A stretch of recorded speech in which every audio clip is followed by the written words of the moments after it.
It was a doomsday weapon, built to tear through the Iron Curtain and vaporize the Soviet war machine.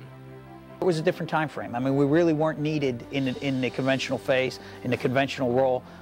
We weren't needed in a nuclear. It performed it very well during the Cold War, but that's past, that's done.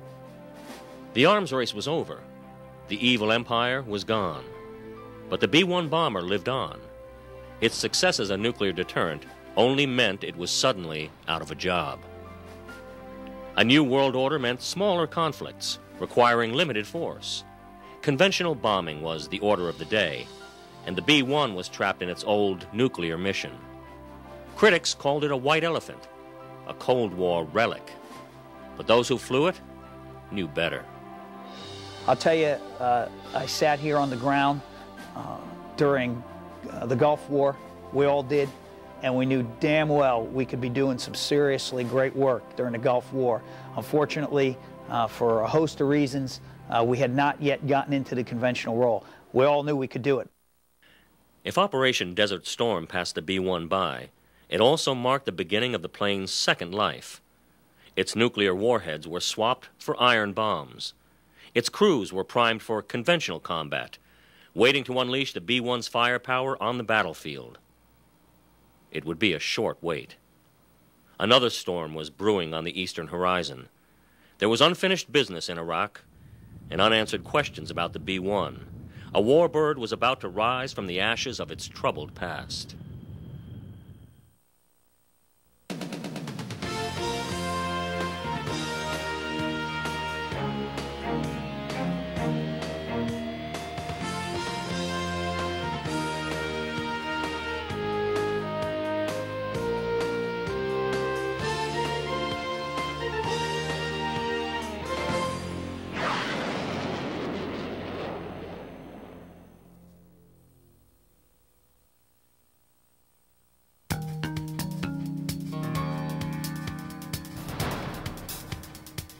B-1 crews report for duty under Texas Starlight. It's going to be another sunrise on the flight line at Dyess Air Force Base, another dry run at air combat over the desert. Even for experienced pilots like Captain Jeff Hoyt, this type of training never ends. This is what we do day in and day out. About once or twice a week, we go out and do this. It's a routine day in a job that's never boring, an afternoon's work at blazing speeds. The first step in the journey is life support, where crews suit up for their trip across the continent. Gear is checked for functions that will become critical at 20,000 feet. If you have a cabin depressurization at high altitude, you want to be sure you get good oxygen through the mask. They grab survival vests, helmets, and masks, then head over to base ops for today's weather briefing.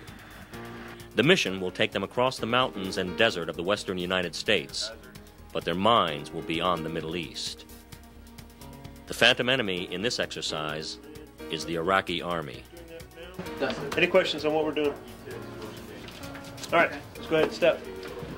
An early start will likely stretch into a long day, but Captain Hoyt wouldn't have it any other way. I've been offered chances to go fly the B-2, and although it's a tremendous aircraft, it's a tremendous potential, and it's a new aircraft, I have no desire to leave the B-1. From the commanders on down, the B-1B has won over the hearts and minds of the squadron. I'm in charge of all operations. I'm in charge of the flying aspect of the squadron, all the crews, the missions, intelligence, tactics, training, standardization evaluation, which is our check section. All the dogs and cats, nuts and bolts of the actual flying portion of the squadron. Lieutenant Colonel Garrett Herensack is Director of Operations for the 9th Bomb Squadron. He started his career in the B-52 Stratofortress, but he doesn't let nostalgia get the better of him. I have tremendous respect for B-52. I don't want to get all my B-52 guys mad at me here. It is obviously, it will go down in the history of airplanes as obviously one of the best airplanes ever built for its role. However, flying the B-1 as opposed to flying the B-52, the B-1 is a Ferrari, and let's just say the B-52 is not, okay? Yeah, it always impressed me just by its size and its speed. It's amazing to see something that large do the things that it does. The speed, the maneuverability, the swing rolls, the go low, go high. Sometimes you just get to go out into an area and just maneuver it and be a pilot. Other times, the camaraderie with the crew, working together, taking 4 individuals and doing one thing as a team effort. I like flying with a crew airplane. I like flying with guys who you've talked to, who you're friends with and you share the experience with. As far as the bomber world goes, my opinion is that the B-1 is the Cadillac of bombers. We usually just call it the bone for B-1. Hoyt and his crew find their jet among the other black and gray bones on the flight line. This will be a daylight mission, but these jets were built to hunt at night. Our symbol is the bat. With the patch, our call sign is dark. We kind of go on the thing we fly at night. A lot of crew chiefs are very proud of the word bat. You can see some of them putting it all over. Every tail we've got in the 9th Bomb Squadron has got the bat up on the tail. As the rest of the crew preps for flight, Hoyt does a quick walk-around inspection. One last check before takeoff. I've never found a thing on a walk-around in 5 years. That's how good the maintenance is, how much we trust our crew chiefs. The plane is mine. The pilots know that it's mine also. We kind of jokingly play about that point, but I do feel that it is mine, and they just borrow it. My job is lead crew chief on B-1Bs, which is to say I would take a team of maintainers of all system specialties and prepare an aircraft for flight. Jets are smaller, and you can walk around a lot quicker. I love the plane, personally, and I do think it got a bad rap, and I think some of the things that are talked about the aircraft are misinformed, which is easy to do. And it had some challenges early on. And in the mid-'80s, it did have some challenges, but it did not get a lot of good press. What people need to understand, though, is there is not an airplane in the world today that did not have some startup problems. The B-1's challenges began in the 1960s. America's nuclear defenses needed a state-of-the-art bomber to replace the aging B-52. It would have to fly low and fast to avoid the newest Russian missiles. Rockwell International won the contract to build such a plane in 1970, but it would be a long and frustrating path to the early prototypes. Air Force policy changes delayed development again and again. 3 planes were rolled out in the early 1970s, but arms reduction talks put the program in jeopardy, just as spiraling costs grabbed unwanted media attention. Full-scale production of the bomber was scrapped in 1977, only to be resurrected in 1981. Ronald Reagan ordered 100 new B-1Bs for the Air Force. The controversy continued. A plane crashed. A pilot died. Production costs steadily grew. The jet entered Air Force service on shaky legs, but entered it nonetheless. Strategic Air Command received its first B-1B Lancer in 1985. A lot of people were against the B-1 program to begin with, so every little problem it had was magnified by our critics. But I'll tell you, even at its worst problems, when it was having its most maintenance problems, it still was an outstanding weapon system that just needed to mature. It just needed time to work through some kinks. It needed some money, quite frankly, and it finally got that. It did its job in the mid-'80s to basically, it ran the Soviets out of money building things to defend against the B-1 coming in its airspace. Despite its success as a deterrent, despite its role in ending the Cold War, the stigma of its early problems followed the B-1. The world had changed. While the rest of the military reinvented itself, the Lancer was pigeonholed as a nuclear relic. You kind of hear the real story when you're in the Air Force and you know, okay, it's getting a bum rap. You know that going into it. I have a statement by the President of the United States. The liberation of Kuwait has begun. In conjunction with the forces of our coalition partners, the United States has moved under the code name Operation Desert Storm to enforce the mandate. I was actually here in training during the Gulf War from January to May of 1991. And so, you know, we all were sitting here feeling a little bit left out. Of course, we knew at the time that this isn't helping the cause for publicity in the airplane. It was tough watching the Gulf War go on and see our old B-52 friends go, and they did a tremendous job. They did great, but we knew that this airplane, in a conventional role, could be an outstanding strike aircraft, probably the best in the world. I think we were really itching to really prove to everyone else what we knew we could do. And finally, 10 years later, we got to prove it. And sort of clear that bad reputation out once and for all. The mission changed. The training changed. Now crews go up every day to prepare for war, not nuclear Armageddon. B-1s have become high-speed demolition machines, hauling enough explosive and iron to level a city block, raining down a hellstorm of cluster bombs on enemy targets, taking the fight any place on Earth at the speed of sound. They're on call, waiting to meet the threat of the moment. In the new high-mobility Air Force, the condition is called vulnerability. The training ensures that, when the call comes, it is the enemy that's vulnerable. An enemy like Saddam Hussein.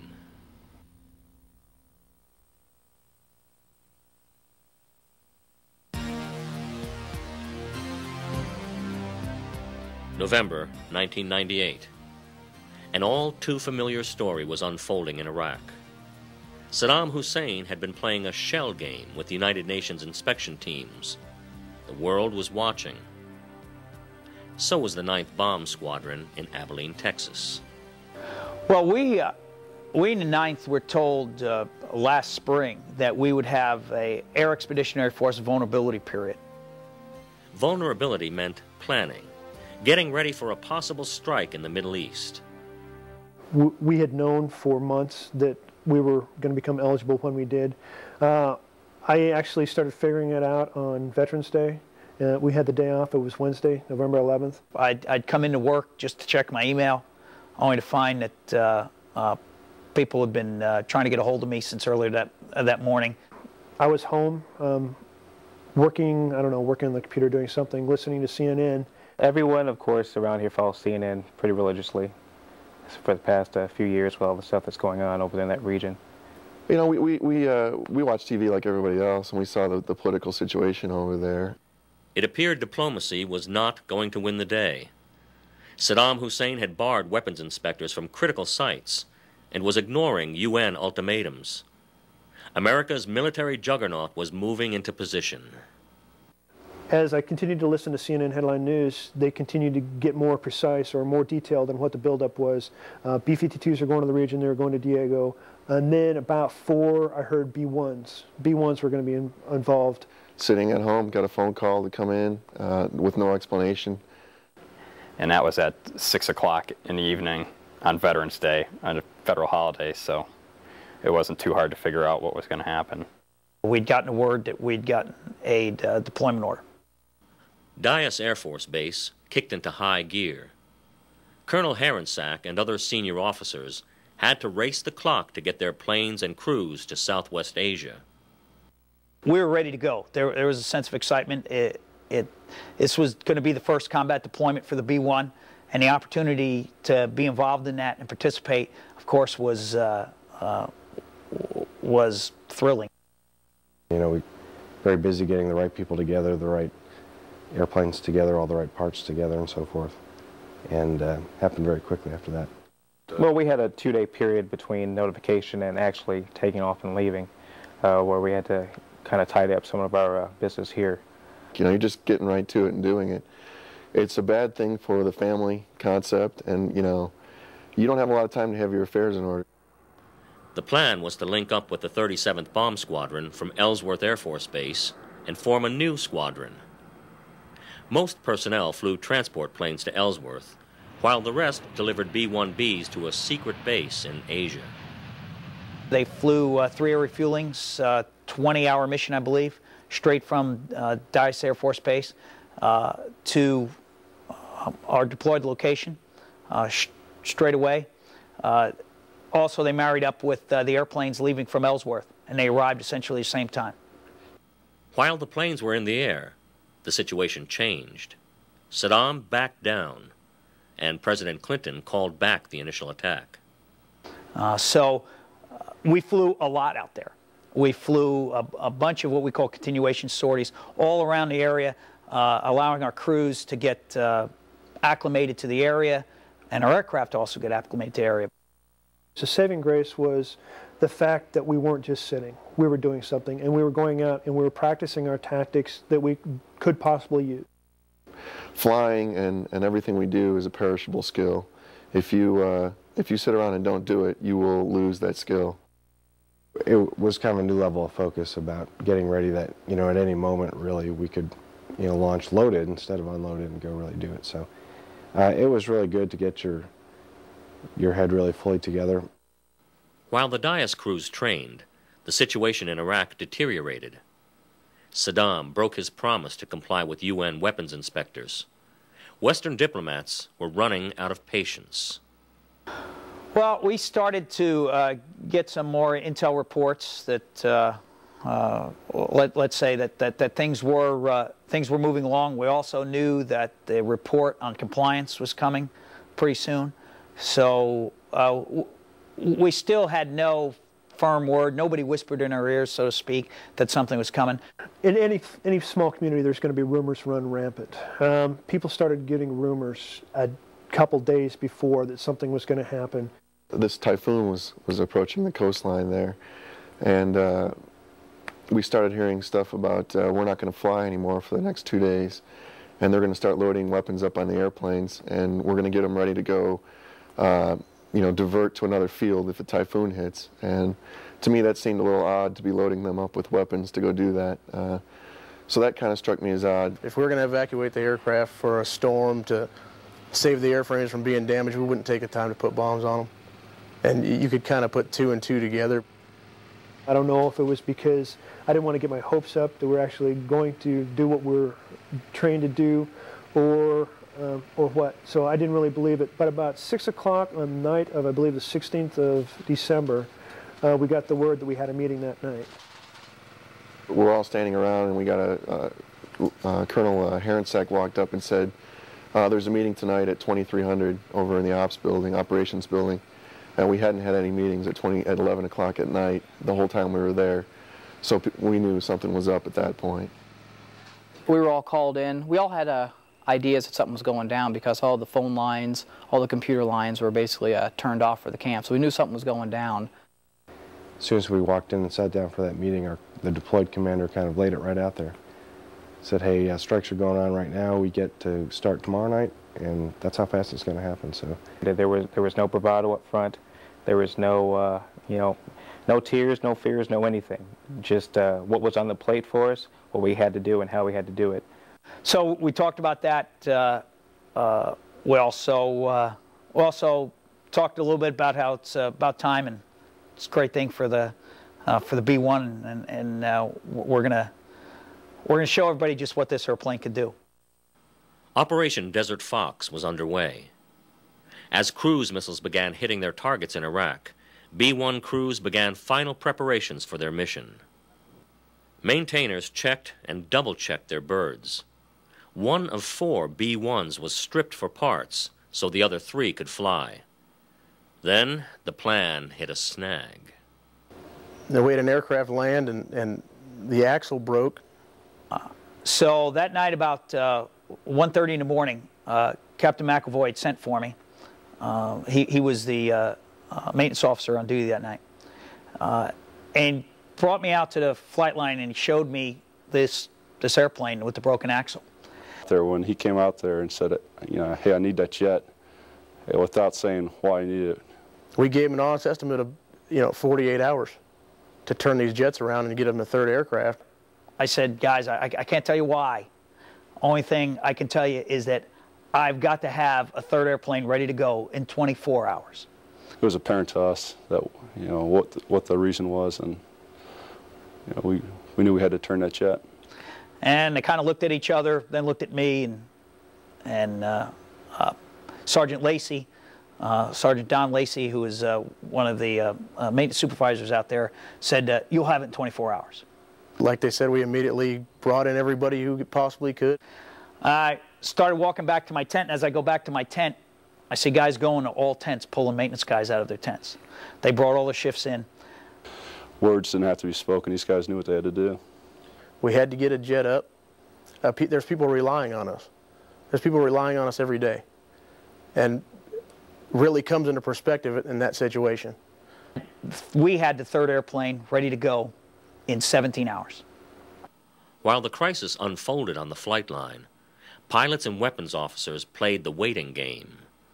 The world was tuned in to Desert Fox, and B-1 bombers were about to enter the spotlight.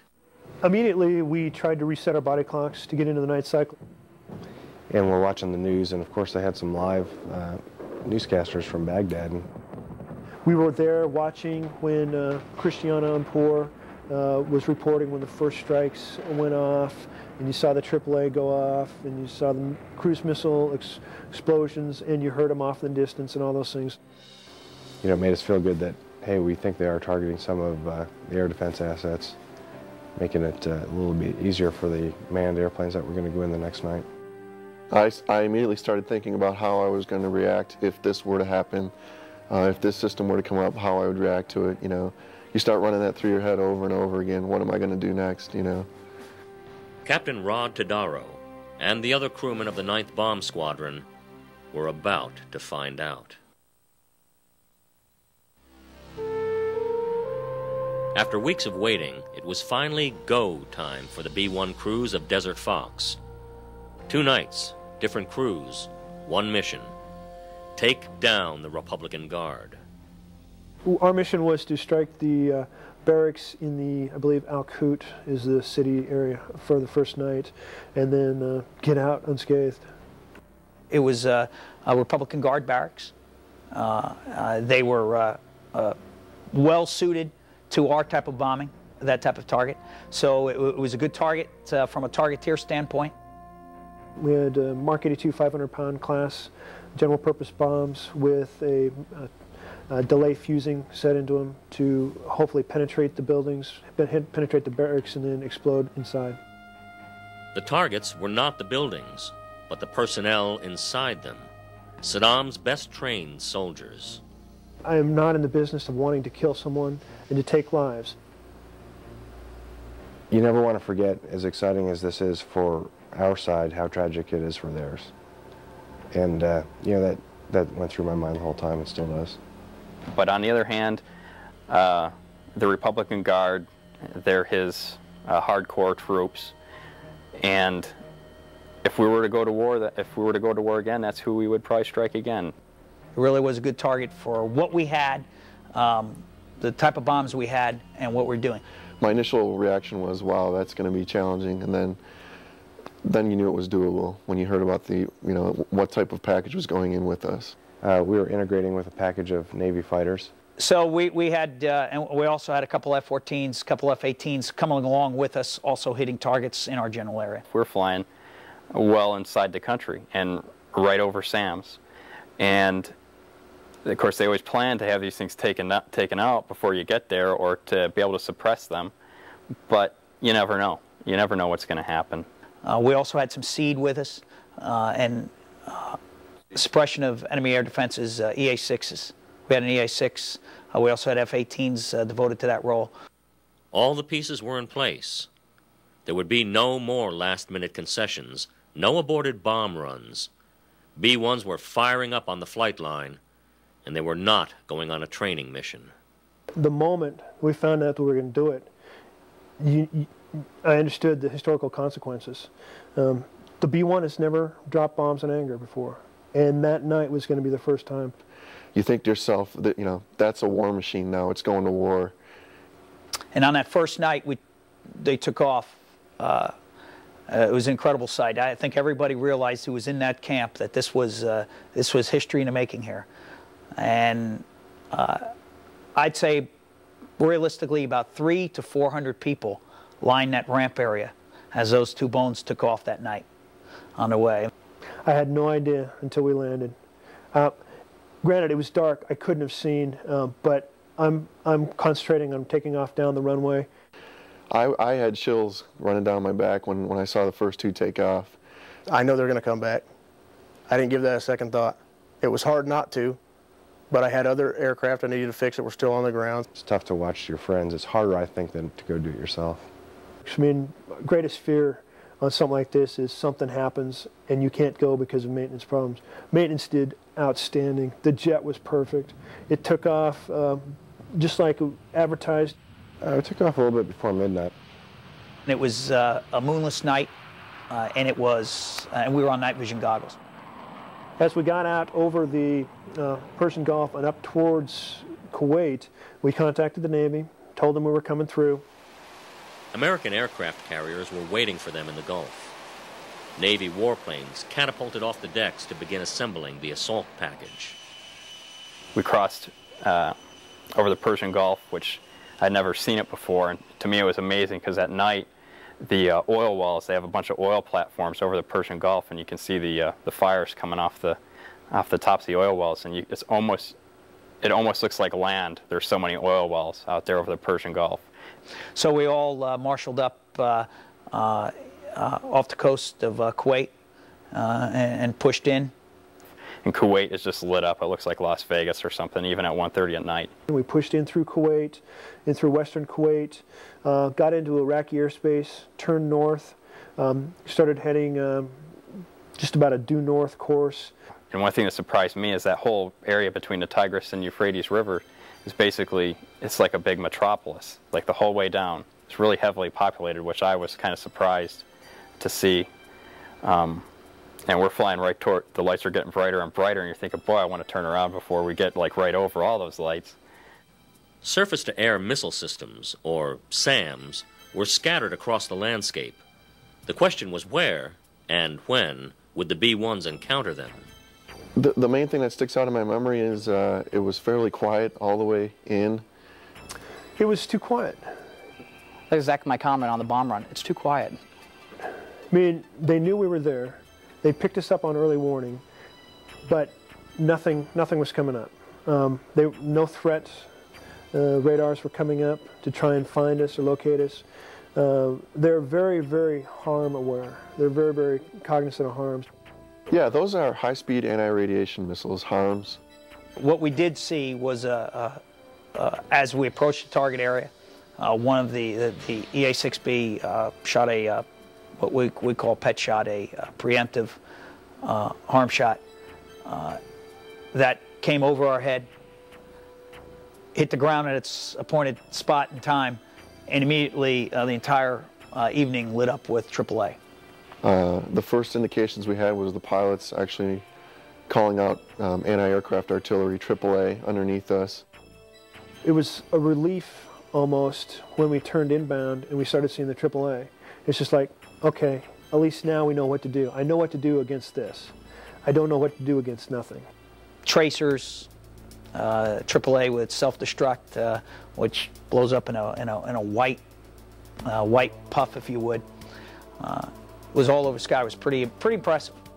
I knew that they were shooting at us. It's not a good feeling, but at that time we were just concentrating on the bomb run. We had to fix the timing a little bit near the bomb run, so we were fixing that and, of course, acquiring, putting the airplane where it needed to be for the OSO to acquire the target. We have two pilots up front. The weapons system officers sit about 10 feet behind them. I was sitting in the offensive systems operator seat on the right-hand side. So my primary mission was to make sure the bombs came out, and they came out on target. The guy in the left seat is a defensive system officer, and he defends the airplane from any type of threat, airborne, surface-based, missiles or anti-aircraft artillery, whatever is threatening the aircraft. Came up on the bomb run. I came to a point where I could get a good picture of the target. The pilots put the aircraft in the correct position where I could look at the target with the radar, got a good picture, put the crosshairs on the target. Then we went inbound to the target. Noobs in the back said he had the crosshairs right on his offset points. The bombs came out. We were on altitude, we were on airspeed. The first thing you feel is, oh, the door's opening. I could feel the airflow changing over the airframe. You could feel the burble. Then a few seconds later, basically when it counts down to 0, you can feel all the weapons start to release. The bombs are actually ejected out of the airplane with a little explosive charge to clear the weapons base. And so you can feel the rumble. Well, you know, you have tens of weapons coming out in less than 2 seconds. So the whole airplane actually shakes when the weapons come out. You can feel it. And then you close up the doors, and then the aircraft is just smooth once again. We knew right off the bat that we'd taken target out. One of the F-14s off the Enterprise that was in our package was in the process of doing his bomb run. As he was pulling away from his bomb release, his nose of his airplane happened to capture our 2 aircraft's bombs hitting their targets. And you clearly see our targets and then our stick of bombs going straight through the center of the targets. That just confirmed what we all knew coming off the target. We really, you know, we just looked at each other and smiled and said, yeah, we did it, you know. So we dropped the bombs and we went into a 60-degree bank to get out of the missile engagement zones that we known were there. Well, I was saying let's go faster. You know, looking at the way the geometry worked out, where our package was, where our wingman was, I wanted to accelerate and get out of the target area faster. Major Dotson couldn't see the AAA. It was mainly on my side. He was in favor of airspeed. I was looking at the AAA, and I became a big fan of altitude. And we talked about it for a few seconds, and then I said, well, I'll convince you. When he rolled the jet and I looked over his shoulder and saw that, I thought, okay, we'll climb. That's fine. I was thinking, let's climb and get out. Let's speed up and climb. Yeah, you want to do both, but it's just this, you know, the fate of physics that you can't really do both all at once. So we accepted climbing first and then accelerating later for that reason, which was a great decision, I think. We were probably about 30, 40 miles from the Kuwaiti border. We were getting that let down. We're still in a threat area, so we're not totally relaxed, but it's, you know, the hardest part's done. And just when we thought it was all over and quiet, we had the surface-to-air missile system tracker come up and lock us up. And basically it comes up to the point where on our set it appeared that there was going to be a missile guiding on our aircraft, which is not good. So that caused everybody's hearts to speed up a little bit. It was funny, and I still kid Jason Ickes about it, the way his voice went up a couple octaves when he reported that we had search indications and we had track indications indicating that they had us locked up. They knew where we were, and usually you'll get a missile right after that. And immediately after that, we had the missile guidance also come up and start tracking us. We maneuvered, dropped some chaff, and immediately went down about, it was only up on us for about 15, 20 seconds. So that got our adrenaline all pumping. And at that time, then he found out it was pretty much behind us and wasn't a threat. But it just went to show that it's time to relax when you get on the ground. But there was a sense of relief once we finally got over the Gulf and back talking to normal air traffic controllers. Then I just started looking at the coast or looking at the border and getting very glad the closer it got. It was still pretty dark, but you could see them, and just huge weights lifted off your shoulders. And you know they're in the pattern, they're going to land, you get ready. The maintainers, I think the world of maintainers, they were gathered around the jet when we landed. I know, having been in the squadron for 4 years now, I know a lot of them very well. And they feel that, you know, rap of the airplane too, and I think that everyone was just real excited and just happy for us to be back, of course. You know, that's always a good thing. As many jets come back as depart. I know everybody had a part in what we had done those 2 nights. Finally proven that this aircraft could do what we all knew it could do. So I felt fortunate that I could be the person to do it, but also I felt a sense of history in that all the people who had worked so hard put their sweat and tears and a number of people giving their lives in this program to finally accomplish what we knew it could always do.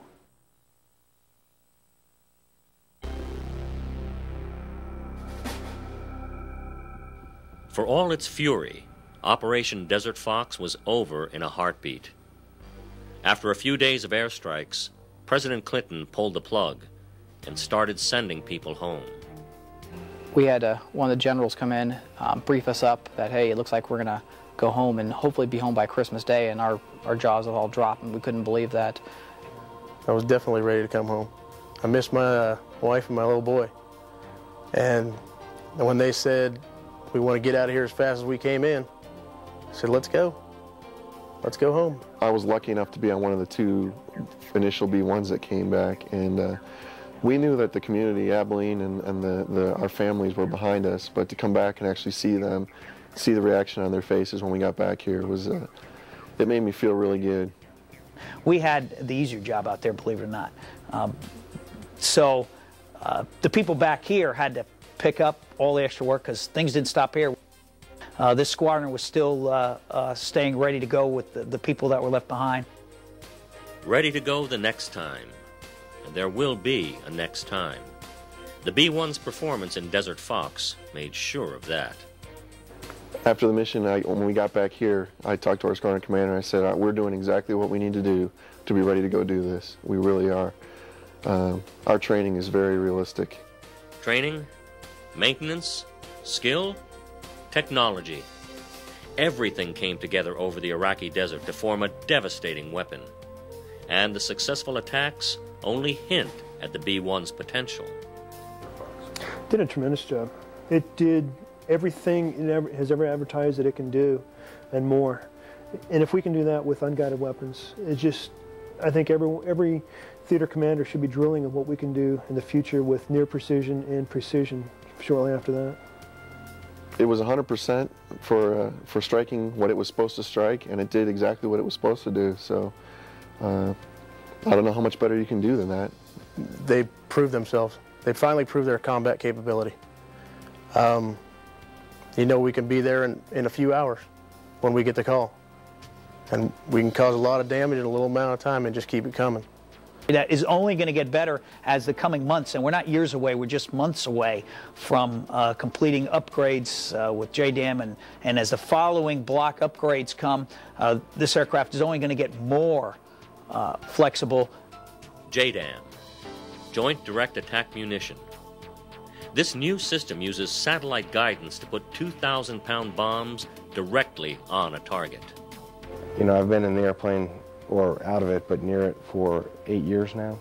I've seen huge change, and the rate of change is accelerating. Some of the new equipment that we'll be getting near term, semi-precision guided big weapons is a big deal. Some of the upgrades to the aircraft electronics and so forth. And also I think our press has changed a little bit. So I think it's very big, and I'm kind of excited for all the young guys around. I kind of wish I was a first lieutenant again with a bunch of more years in front of me of change. I think the book on the B-1 is just starting to being written right now. I think we've had the forward, the intros are gone, and fortunately we got to be part of Chapter 1, if you would. I think this is by far the premier weapon system of the future for the Air Force. I really do. From a standpoint of no one can do what we do. No one can carry as much as we can, as far as we can, and deliver it now with the type of accuracy that we can. It really is, I think, on the cutting edge of what we're going to be doing in the Expeditionary Air Force tomorrow. I really think it has a bright future.